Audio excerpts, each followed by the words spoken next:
Hello friends, स्वागत है आपका मेरे यूट्यूब चैनल शिक्षा की शक्ति में। तो स्टूडेंट, अब तक हमने first unit language across curriculum की कंप्लीट कर ली है। आज से हम यूनिट 2 स्टार्ट करेंगे, जिसमें 3 पार्ट हैं। फर्स्ट पार्ट में लिसनिंग एंड स्पीकिंग से रिलेटेड टॉपिक हैं। सेकेंड पार्ट में reading to learn and understand, इससे रिलेटेड टॉपिक हैं। और थर्ड पार्ट में राइटिंग से रिलेटेड टॉपिक हैं। तो पहले हम करेंगे लिसनिंग एंड स्पीकिंग। ये क्या होता है? लिसनिंग, सुनना। हम जो भी बात करते हैं, अगर हमारा सामने वाला उसको ठीक से नहीं सुन पा रहा है तो हमारा जो कम्युनिकेशन का प्रोसेस है वो इनकम्प्लीट माना जाता है। जैसे मैं आपसे कुछ कहना चाह रही हूँ अपनी बात को, और यहाँ पर इन्वायरमेंट ठीक ना हो, यहाँ पे आवाज मेरी साउंड के साथ कोई और भी साउंड चल रही हो, तो आपको मेरी साउंड क्लियर नहीं आ पाएगी। तो लिसनिंग, किसी भी काम को करने के लिए लिसनिंग बहुत जरूरी है। और स्पीकिंग क्या होता है? स्पीकिंग, मैं जो बोल रही हूँ अगर आप उसको नहीं समझ पा रहे हो, आप जो बोल रहे हो मैं नहीं समझ पा रही हूँ, तो हमारा जो कम्युनिकेशन का प्रोसेस है वो पूरा नहीं हो पाता। तो लिसनिंग और स्पीकिंग, ये दोनों हमारे जो लैंग्वेज अक्रॉस करिकुलम में बहुत इंपॉर्टेंट पार्ट होते हैं। तो आइए समझते हैं हम लिसनिंग का अर्थ क्या होता है। लिसनिंग का अर्थ होता है श्रवण का अर्थ अभिप्राय, सुनना। कानों के द्वारा ध्वनियों को ग्रहण करके उनके अर्थ को अनुभव करना सुनना कहलाता है। यानी मैंने जो कहा उसको आपने अर्थ के साथ एक्सेप्ट करा। मैं जो कहना चाह रही हूँ वो आपको अच्छी तरह समझ में आ गया कि मैं क्या कहना चाहती हूँ। तो सुनने का काम पूरा हो जाता है। किसी व्यक्ति के द्वारा ध्वनियों को अर्थ सहित ग्रहण करके उसके अभिप्राय को उसी रूप में ग्रहण करने की योग्यता ही श्रवण कौशल कहलाती है। आप जो बच्चों से कहना चाहते हैं, बच्चे उस चीज को उसी अर्थ के रूप में ग्रहण करें जिसको आप कहना चाहते हैं। तो जो सुनने का काम है श्रवण, ये पूरा हो जाता है। ये श्रवण कौशल कहलाता है। अब हम देखते हैं श्रवण कौशल को विकसित करने की आवश्यक तत्व क्या क्या है। तो पहला तत्व है छात्र को सुनने में रुचि लेना चाहिए। आप जब क्लास में हैं और आप बोल रहे हैं और स्टूडेंट को आपके सुनने में कोई भी इंटरेस्ट नहीं है, तो आप जो लर्निंग का प्रोसेस है वो आप पूरा नहीं कर पाएंगे। सेकंड है हिंदी वर्णमाला व ध्वनि समूह का पूर्ण ज्ञान होना चाहिए। बच्चों को हिंदी या इंग्लिश, जो भी आप जिस भी लैंग्वेज का आप इस्तेमाल कर रहे हैं या फिर कोई भी अदर लैंग्वेज का, तो उसकी वर्णमाला बच्चों को आनी चाहिए, तभी वह पूरा ज्ञान ले पाएंगे। थर्ड है सुनने संबंधी इंद्रियां ठीक हो। अगर बच्चे में को सुनने में प्रॉब्लम है तो भी वह सुनने वाला जो प्रोसेस है पूरा नहीं हो पाएगा। फोर्थ, सुनी हुई सामग्री का अर्थ और भाव ग्रहण कर सकें। जो भी बच्चों ने आपसे सुना है उसको अर्थ के साथ वह और उसी भाव के साथ ग्रहण कर सकें, तो इसका मतलब है कि उनका सुनना उनको सुनने की स्किल्स आती है। और फिफ्थ है धैर्य के साथ ध्यानपूर्वक सुनना चाहिए। बच्चों को आप जो समझा रहे हो वो धैर्य के साथ ध्यानपूर्वक सुने, तभी उनका लिसनिंग स्किल्स अच्छी मानी जाएगी। अब हम चलते हैं श्रवण कौशल के उद्देश्य, ऑब्जेक्टिव्स ऑफ लिसनिंग स्किल। छात्रों में श्रवण के प्रति रुचि उत्पन्न करना, जिससे वे दूसरों की बातों को ध्यानपूर्वक सुन सकें। ये पहला एम ऑब्जेक्टिव होता है कि आप अगर बच्चों में सुनने के प्रति रुचि उत्पन्न कर पाए हैं और उनको इस लायक बना पाए हैं कि वह दूसरों की बातों को ध्यानपूर्वक सुन सकें, तो लिसनिंग स्किल्स का ऑब्जेक्टिव कंप्लीट होता है। सेकंड है छात्रों को सुनकर अर्थ ग्रहण करने की योग्यता विकसित करना। आपने जो कहा वो छात्रों ने सुना और उसको उसी अर्थ के साथ ग्रहण कर लिया। ये भी ऑब्जेक्टिव है किसका? लिसनिंग स्किल्स का। नेक्स्ट, दूसरों के द्वारा उच्चारित शब्दों को सुनकर शुद्ध उच्चारण करने की योग्य बनाना।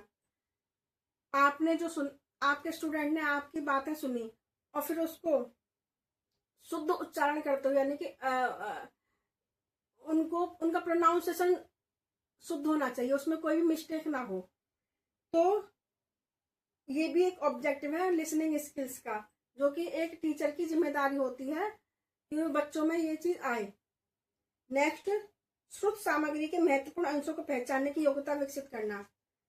जो सुनी हुई सामग्री, जो भी बच्चा सुन रहा है, उसमें से जो इम्पोर्टेंट चीजें हैं वो अपने दिमाग में उसको सेट कर सके, उसको सुरक्षित रख सके, ये भी बच्चे में आनी चाहिए।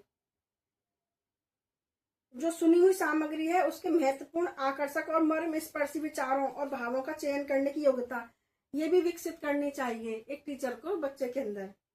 और जो वक्ता के मनोभावों को समझने योग्य बनाए, जो आप कहना चाह रहे हैं वह उस चीज को आपका स्टूडेंट इस योग्य है कि वो समझ सके। तो यानी कि ये उद्देश्य भी एक टीचर का होता है कि बच्चों को इस योग्य बनाए कि वो जो भी बात सुने, जो भी बात सुनाने वाला है उसको उसी मनोभावों के साथ उसको स्वीकार कर सके।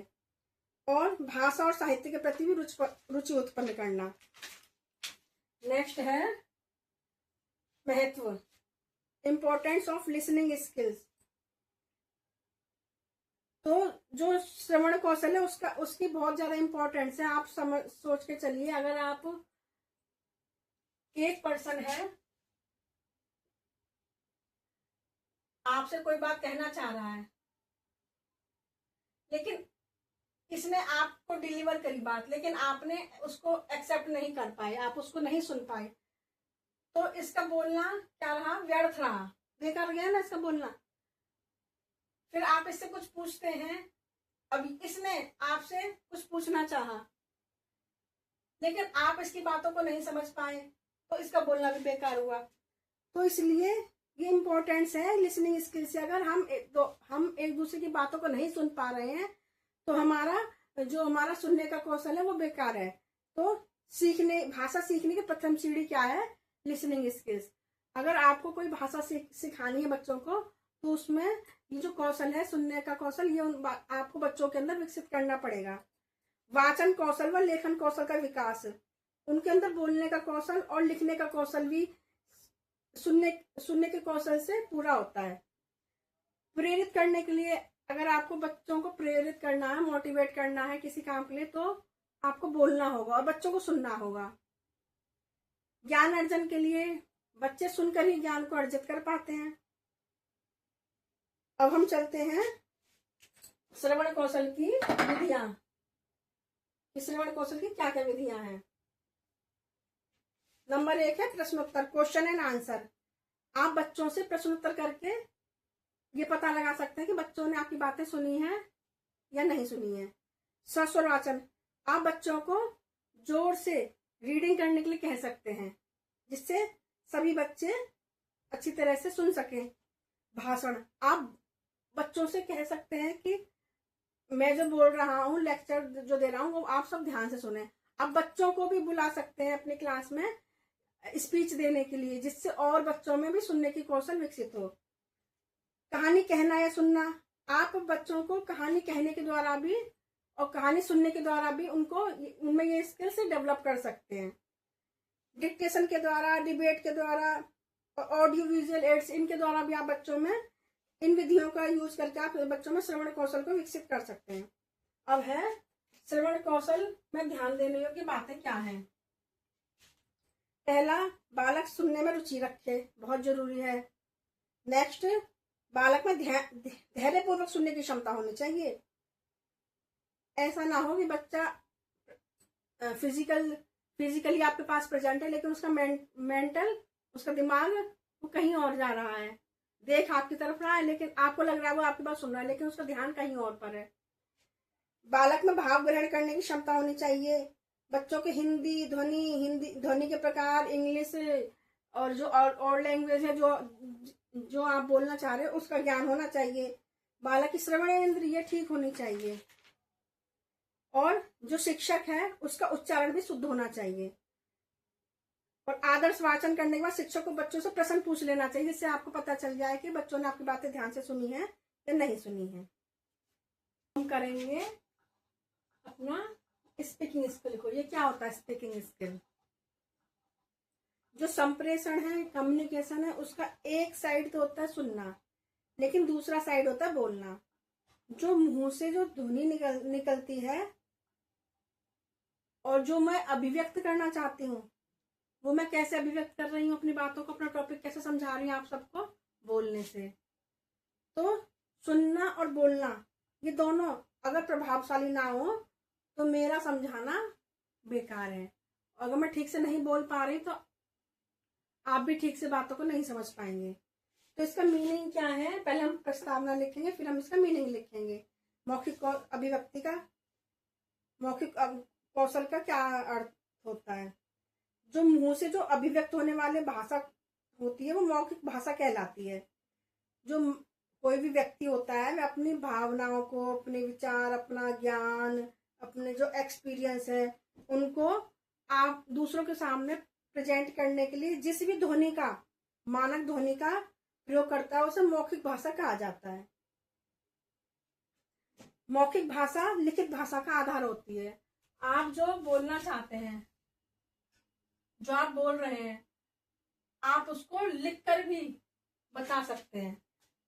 अगर आप अच्छी तरह से बोल नहीं पा रहे हैं तो हो सकता है आप अच्छी तरह से लिख भी ना पाए। तो ये आधार होता है, हम जो बोलते हैं हम वैसा ही लिखते हैं। अब मौखिक अभिव्यक्ति क्या विशेषताएं होती हैं? पहली विशेषता है शिष्टता, पोलाइटनेस। आप जो भी बात सामने कहना चाहते हैं वह पोलाइटनेस कहें, शिष्टता के साथ कहें, जिससे सुनने वाले को बुरा ना लगे। नेक्स्ट है अवसरानुकूल। आपको अप्रोप्रिएट टू द ओकेशन, आपको ओकेशन के अनुसार ही बोलना चाहिए। ये नहीं कि किसी की खुशी है तो आप दुख वाले शब्द व्यक्त बोलें, या फिर कोई दुखी है तो आप उसके साथ खुशी का व्यवहार करें। तो अवसर के अनुसार ही आपको बोलना चाहिए। नेक्स्ट है बोधगम्यता। इसमें आदर्श वार्तालाप के लिए बोधगम्य भाषा का प्रयोग करना चाहिए। कठिन भाषा का प्रयोग वार्तालाप में नहीं करना चाहिए। जैसे आपसे मैं कुछ कहना चाहती हूँ और मैं बहुत कठिन शब्दों का प्रयोग करूं तो मैं अपनी बात आपको नहीं कह पाऊंगी। इसलिए भाषा जो हम बोलते हैं तो हम अप्रचलित शब्दों का प्रयोग नहीं करना चाहिए। कभी कभी बहुत से ऐसे शब्द होते हैं जो सामने वाले को पता नहीं होते, तो उन शब्दों का हमें प्रयोग नहीं करना चाहिए।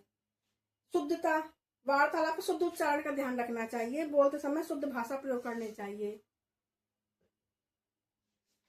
फिर है प्रभाविकता। उचित भाषा मौखिक अभिव्यक्ति में होनी चाहिए, अर्थात बोलते समय एक ही सांस में सारी बात ना कहें। बोलते समय थोड़ा सा उचित विराम ले लें, विराम चिन्हों का प्रयोग करें। यथास्थान धीमे और तीव्र शब्दों का प्रयोग करना चाहिए। ये नहीं कि मैंने एक लाइन में बोल दिया जल्दी जल्दी और आपको समझ में ही नहीं आया। अब है मौखिक अभिव्यक्ति के क्या उद्देश्य हैं। जो सुनने वाले उद्देश्य थे अपने जो बोलने वाले उद्देश्य लगभग उसी तरह से मैच करते हैं। जैसे छात्रों को वाक्य रचना का ज्ञान कराना, ये मौखिक अभिव्यक्ति का उद्देश्य होता है। एक टीचर को बच्चों के अंदर सेंटेंस बनाने की योग्यता विकसित करनी चाहिए। छात्रों को ध्वनि समूहों, शब्द सूक्ति, लोकोक्ति, मुहावरे, इनका ज्ञान कराना चाहिए, जिससे छात्र अच्छी तरह से लिख सके। छात्रों को अवसर के अनुकूल शब्दावली, वार्तालाप तथा भाषण आदि इनकी शैलियों का भी ज्ञान कराना चाहिए कि छात्र अवसर के अनुकूल बोले, अच्छी तरह बातचीत कर सकें। छात्रों को निसंकोच होकर अपने भाव और विचार को व्यक्त करने की योग्य बनाना चाहिए कि छात्र के अंदर हेजिटेशन ना हो और वो निसंकोच होकर अगर उनके मन में कोई बात है तो आपसे अपनी बातें शेयर कर सकें। अब हम चलते हैं महत्व के ऊपर। मौखिक अभिव्यक्ति का क्या महत्व है? तो दैनिक जीवन में अगर हम ना बोले, किसी बात हमें बोलने की क्षमता ना होती तो हमारे कोई भी काम हम पूरा नहीं कर सकते। हमें सारे काम करने के लिए बोलना जरूरी होता है। ज्ञान अर्जन के लिए अगर किसी व्यक्ति को ज्ञान प्राप्त करना है तो उसको बोलने की क्षमता आनी चाहिए। भाषा शिक्षण में, लैंग्वेज सीखने के लिए भी हमें बोलने की क्षमता हमारे अंदर होनी चाहिए। व्यवसायिक क्षेत्र में कहते हैं बोलने वाले के तो भुवड़े भी बिक जाते हैं और ना बोलने वाले के बादाम भी नहीं बिक पाते। तो व्यवसायिक क्षेत्र में बोलने का जो स्किल है बहुत ज़्यादा इम्पोर्टेंट होता है। व्यक्तित्व के विकास में भी और अभिव्यक्ति के साधन में, हमारे अभिव्यक्ति का साधन क्या है? बोलना ही है। अब हम चलते हैं मौखिक अभिव्यक्ति शिक्षण कौशल की शिक्षण विधियां क्या क्या है। तो पहला है प्रश्नोत्तर के द्वारा। आप बच्चों से प्रश्न करें और उनसे उसका उत्तर पूछें। इससे उनमें बोलने की शक्ति विकसित होगी। आप उनको आपस में वार्तालाप करने के लिए कहें। आप उनको डिबेट करने के लिए कहें आपस में। आप उनको स्वर वाचन यानी कि आप जैसे क्लास प्रेयर करवाई जाती है स्कूलों में, विद्यालयों में, तो स्वर वाचन होता है। क्लास में कविता बुलवाना, टेबल बुलवाना, स्वर वाचन, इससे भी बच्चों में बोलने की क्षमता विकसित होती है। आप बच्चों को कहानी सुनाने के लिए कह सकते हैं, कविता पाठ करने के लिए कह सकते हैं। इस तरह से आप बच्चों में सुनने और बोलने की स्किल को डेवलप कर सकते हैं। नेक्स्ट क्लास में हम पढ़ेंगे प्रोसेसिंग एंड इंक्वायरिंग इंफॉर्मेशन। तब तक के लिए आप सबको हमारा राधे राधे।